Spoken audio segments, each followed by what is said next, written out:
Hey y'all, I'm Stacy. And I'm Tom with RV Texas, y'all. Welcome back.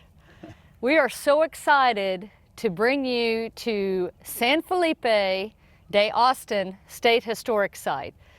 This is a part of Texas history that not a lot of people learned about back in school. Yeah, but it's a major part of Texas history. In fact, Texas as we know it today probably wouldn't be this way if this town wasn't such a big part of it. And so we were lucky enough, while we were here in town, staying at the state park right up the road, Stephen F. Austin State Park, we came over to visit the museum, which is awesome. Yeah, highly recommend. And we were lucky enough to have some time to sit down with the site director here to tell us a little bit about what they're doing and a little bit about the project here, and it was great. So we think you're going to enjoy this video. If you, after you watch the video, if you want more information about the town of San Felipe de Austin and some of the things that happened here historically, go to our website, rvtexasyall.com. We'll put a link in the description of this video so you can learn more about it, and hope you enjoy it.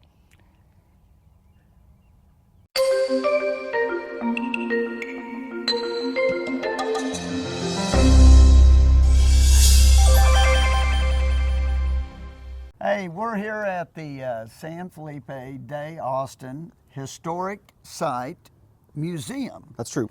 And we're lucky enough today to have Bryan McAuley, who is the site manager out here. And I know you've been here from the very beginning of this. True. When this site transferred from Parks and Wildlife in 2008, we started planning for the vision of a new facility here. This has always been a complicated story that Texans have mostly either never learned or forgotten. It's a lot more invested than some of the military history, which happens pretty quickly. So this is a story of politics and people and moving cultures from the United States to Mexico, and then what happens as a result of that. So it's been a fun project. We opened the museum in April, so we've just been open about 7 months. Okay, and for y'all out there that don't know Texas history, I mean, this was the start of it right here. So this is the headquarters town of Stephen F. Austin's colony, Stephen F. Austin being the first impresario that the Mexican government authorized to relocate immigrants to Mexican Texas. That was an effort to provide safety and security, both from what the Mexican government perceived as hostile native peoples, hostile Indians, but also the United States, which they saw as a country that just sort of kept moving west happenstance, willy-nilly. And so they were trying to create a foothold here, and in desperation decided inviting Americans in to convert them to good Mexican citizens was the best opportunity. It didn't quite work out that way, but yeah, so Stacy and I had come here before, where there's another site across the street that used to be part of the state park, right? Right. So when this property was designated, when the state of Texas took possession here in the little town of what they call San Felipe today, the state park is about a mile from us to the west. And right here, right across the street, was the footprint of the original historic site. And so Parks and Wildlife managed that property between 1940 and 2008 when the transfer occurred.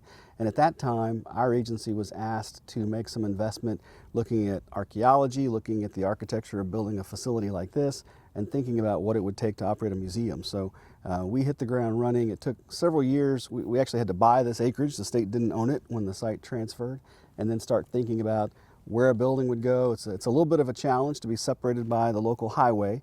So sometimes we do programming on both sides of the road and have to navigate getting people across the street. But the main footprint is the site that people know across the street. That was the core of the town, where the statue of Stephen F. Austin, the centennial statue, still sits today. So this facility we really think of as a gateway to the landscape. The reason that this story has been so forgotten, for many reasons, is that the town was burned to the ground during the Texas Revolution. So there are no remnant buildings, there's no architecture we can go tour while you're here. We had to tell this story using other parts. Yeah, and that brings me to a question that I've had ever since we've come in this time is it San Felipe? Is it San Philip? Right. You said it both ways. Pick the day. So. Well, I kowtow to my local audience and stakeholders. So people that live in the town, that grew up in this town and are still living today, so have been here since the 50s or 60s, have known the town as San Philip. After independence, there was a kind of an anglicization of the town, and so Streets that had Spanish names were flipped back to English, and the pronunciation of San Felipe may have changed at that time as well. Stephen F. Austin, when the town was named for him, it was named by a Mexican regional governor. The official language of Mexico, of course, was Spanish. So the town was named San Felipe de Austin, and it was named in honor of the patron saint, St. Philip, and also Stephen F. Austin. He's the de Austin part of this. So that was done as an honor to both Austin and to that patron saint by this regional governor who was here at the time. And he was given the permission to do that name and to honor Stephen F. Austin that way, or honor the founding of the town. And then Austin kind of doubled down on that as a new immigrant to Mexico. He named a lot of the streets after revolutionaries who fought for Mexican independence from Spain. So that's the one thing we'll get guests sometimes who don't understand who some of the street names are named for that are still prevalent in the town. And from people outside of Texas, of course, Austin is the state capital of Texas, and that's named after Stephen F. Austin. But Stephen F. Austin is the father of Texas, and right. He was named, wasn't that Sam Houston that kind of gave him that name? Well, Sam Houston certainly helped with that historical reflection by, at the time of Austin's death, commissioning a document that was titled "The Patriarch Has Left Us." So, Austin's role here as impresario was recruiting, cultivating, providing for people that came to settle in a new country. And so there was certainly a patriarchal kind of role to it. Historians would say it was really the Texas Centennial that landed on that father of Texas thing pretty heavily. And there are parts of it that make a lot of sense. He's a larger-than-life figure in a lot of ways for the things that he did here. In terms of his impact in this particular town, he very much was involved again in this land process. So he's being given permission by Mexico to recruit settlers, and the lure is free land. So fairly easy for a lot of people that were on the western frontier of the United States to look at that as a great opportunity. Absolutely. Well, I thought what we would do here is Bryan will kind of take us through the museum verbally and kind of tell us as you come through the museum what the things that you really want to look for. And I'm here to tell you, Stacy and I took the tour yesterday, and the museum is phenomenal, and kids will love this museum because it's very interactive. You'll see some of that. Bryan will talk about it. It has the technologies that our kids today know about. Your kids will probably be able to interact here better than you will. And they'll help you out if you need it. So they'll help you out because it's touch screens and stuff. But go ahead, Bryan. We enjoyed the technology, and it's relatively simple for today's technology in the grand scheme of things, but it does offer some really compelling layers. People have responded well to it.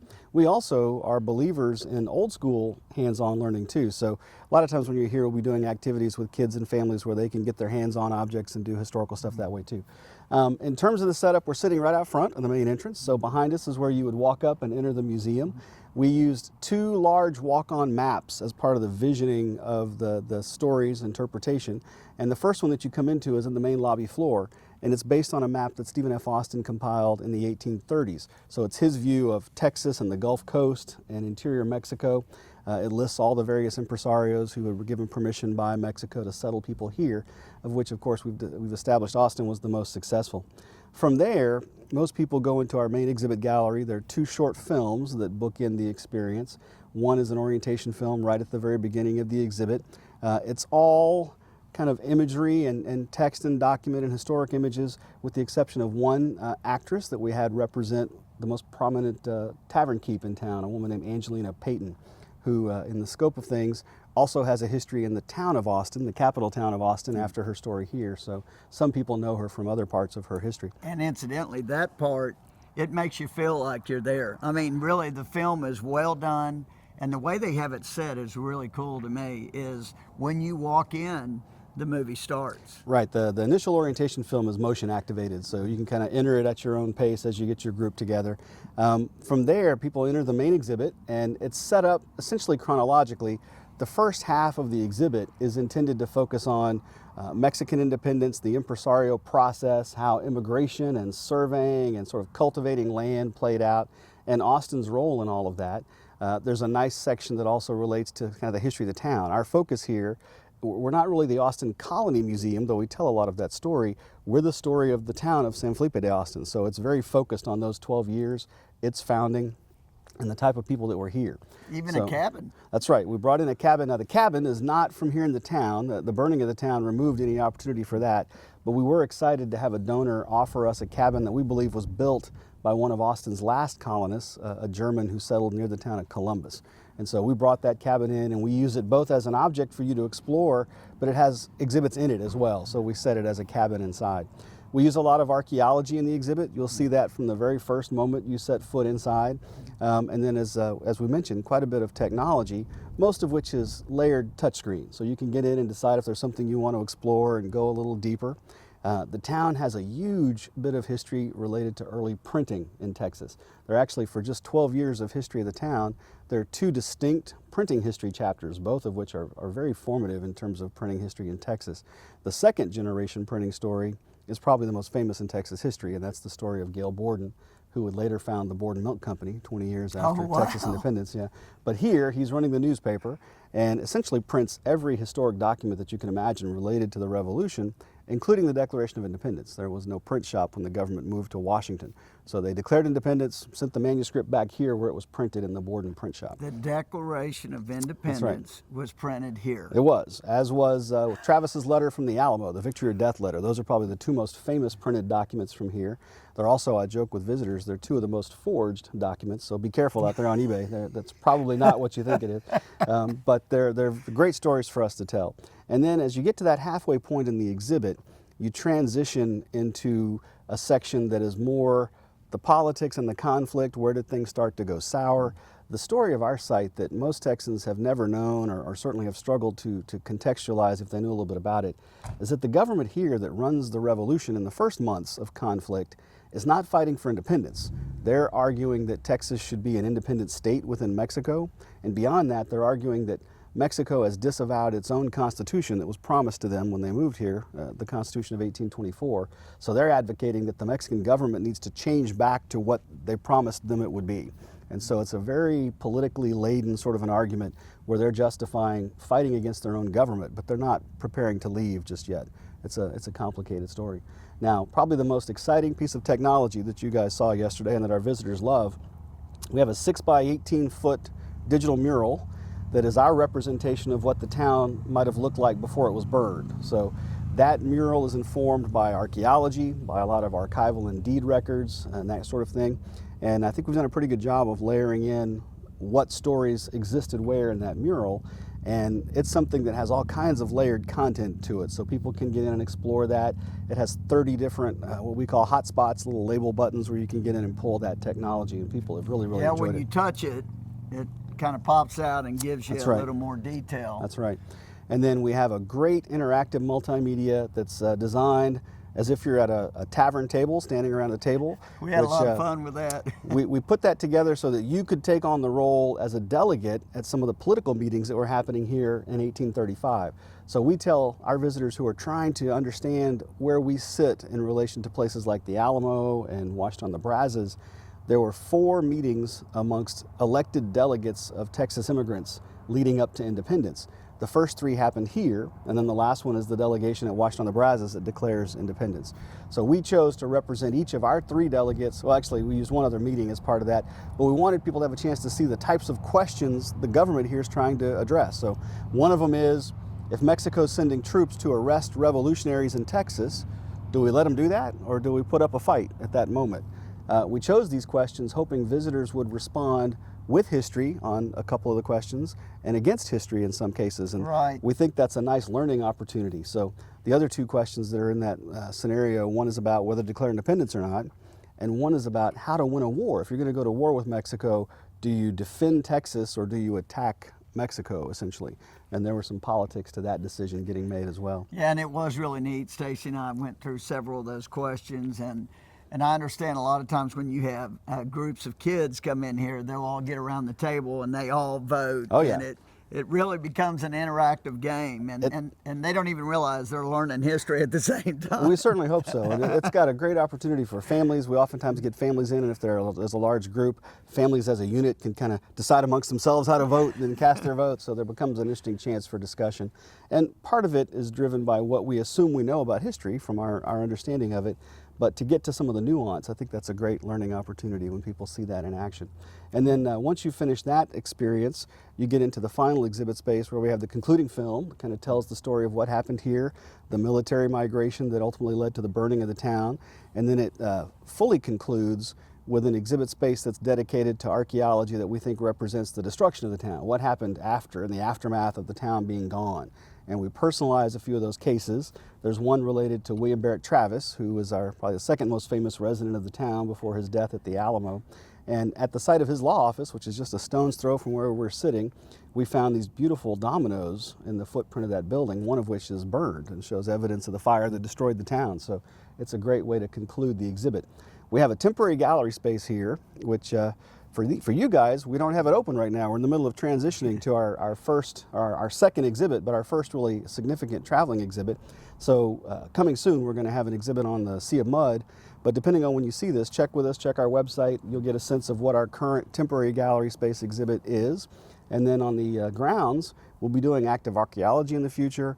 We do have another outdoor walk-on map surface, which is a representation of the town plat. And so that kind of shows you what Austin was thinking when he started planning for this town. And we noticed when we came out and was looking at that, there's a table in the middle that kind of shows some different levels.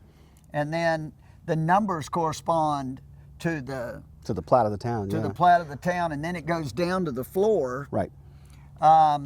And then I noticed as you go a little bit further out, they get huge. So those are 12-acre lots. Austin was developing what they called garden lots or outlots on the west side of town, and he himself moved out to some of those larger lots about halfway through the town's history.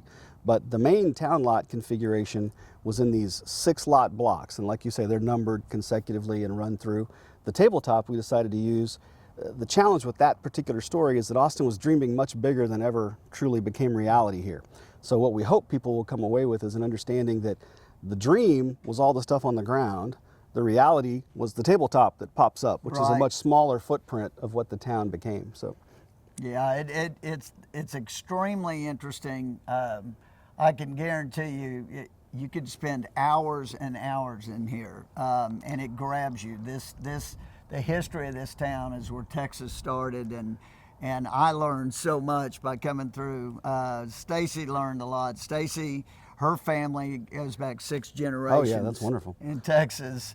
So, and there's one other story that I want Bryan to tell that's really incredible to me.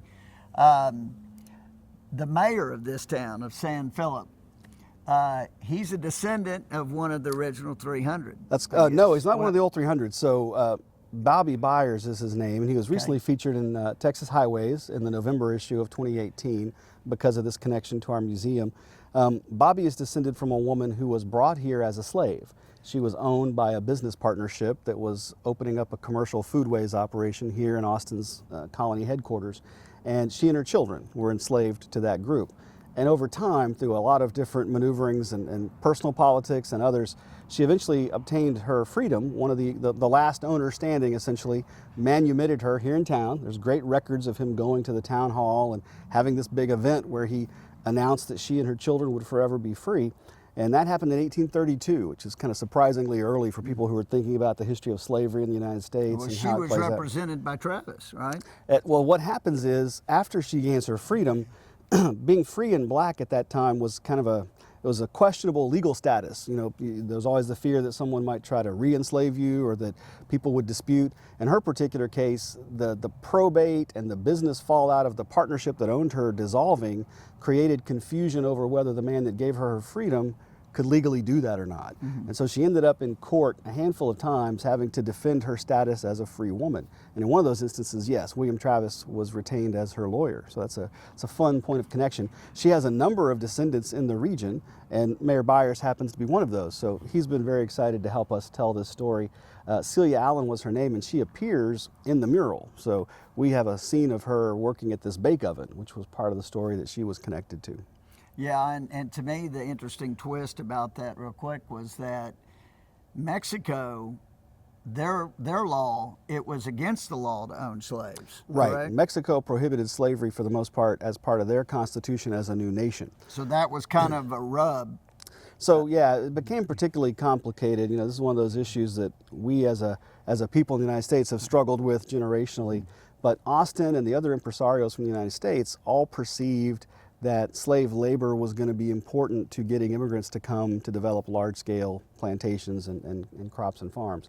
But yes, Mexico, which didn't have a history of chattel slavery the way that the United States did, chose to abolish slavery for the most part. There were a lot of odd legal loopholes, and initially their constitution left it up to the states, the states of Mexico, as to whether they would allow various forms of indentured servitude or slavery within their boundaries. And so Coahuila and Texas was put under a constitution in 1827 that essentially created a plan to have slavery die a natural death, that people would obtain freedom within their lifetimes, essentially. And so there were efforts to get around that with various legal loopholes. And what many of the colonists coming to Austin's colony did is they had their enslaved laborers commit to indentured servant contracts. Not that they had any choice, but they would force them to sign these documents that said they were indentured servants instead of slaves, and that was kind of a way to bypass the legal status in Mexico. So in her case, because there was confusion about that, honestly, her issue with her freedom is that the business partnership that owned her had created some faux paperwork that in their mind gave everybody in the partnership a legal right to have an enslaved person with them. And one of those got wrapped up in an IOU situation, and the monies that were supposedly promised became part of the justification of whether she could be freed by someone or not. Essentially, the estate of one of the partners said, well, you still owe us money for this woman. You can't free her until she's paid for. And the guy that freed her said, well, that was all just shell paper stuff. We're just making a paper trail to look good. Nobody owed anybody any money. And so it became a burden for her to defend her freedom as a result. Absolutely. It was a complicated story, and of course, race relations across the globe remain that way today. We're all trying to get better and better at how we interact and tell these stories, but we look at descendants of the town, descendants of Austin's colony as a way to get stakeholders in. And with people like Celia Allen, you have a great thread of people who lived in the town. Right. As an enslaved woman, she would not have been able to own land at that time. Yeah. Ultimately, she did own some land here in town after her freedom, but that's a great way for us to get stories that can connect kind of these undertold, lesser-known multicultural stories that missed the first round of these storytellings that we can get people invested in. Yeah, so I mean, there's so many stories here. You're just going to have to come check it out for yourself, and I can guarantee you won't be disappointed. I've heard y'all do have some group rates and stuff. We do, yeah. If you want to bring an organized group, contact us in advance and we'll look at that. Keep an eye on our Facebook page or our website. We do a lot of special events. This year happened to mark the 225th anniversary of Stephen F. Austin's birthday this past November. So things like that we'll celebrate. We feel like we are, in the next few years, going to be launching the March Up to Texas's bicentennial. The bicentennial for this town will fall in the fall of 2023. So 4 years from now, a little more than 4 years from now, we'll be celebrating when this town was founded, and that'll take place, within about a 15-year march to Texas's bicentennial, which then plays out at the end of the Texas Revolution cycle. So it'll be a lot of fun, a lot of things to celebrate with people. We're open 9 to 5 every day. Occasionally we're closed for significant holidays, but other than that, you can pretty much count on finding us here. And we're just 2 miles north of Interstate 10. Like I said, in the town of San Felipe, so exit 723, 20 miles west of Katy, about 2 to 2.5 hours east of San Antonio. So between Houston and San Antonio here on I-10. Absolutely worth the stop. If you're staying at the state park, it's literally real close to here. Right. So if you're staying at the state park, you got to get in, and we strongly encourage it. And it's really been a pleasure. You bet. Glad to have you out. Spend this time with you, Bryan. Come see us. Y'all come on out, and if you like this video, hit like and subscribe to our channel so you can get more of this history. We'll probably interview Bryan again because this isn't his only site that he's over. That's true. And so we'll have more of this great Texas history coming your way, and we appreciate y'all watching. And as we always say, safe travels and happy camping. Bye, y'all.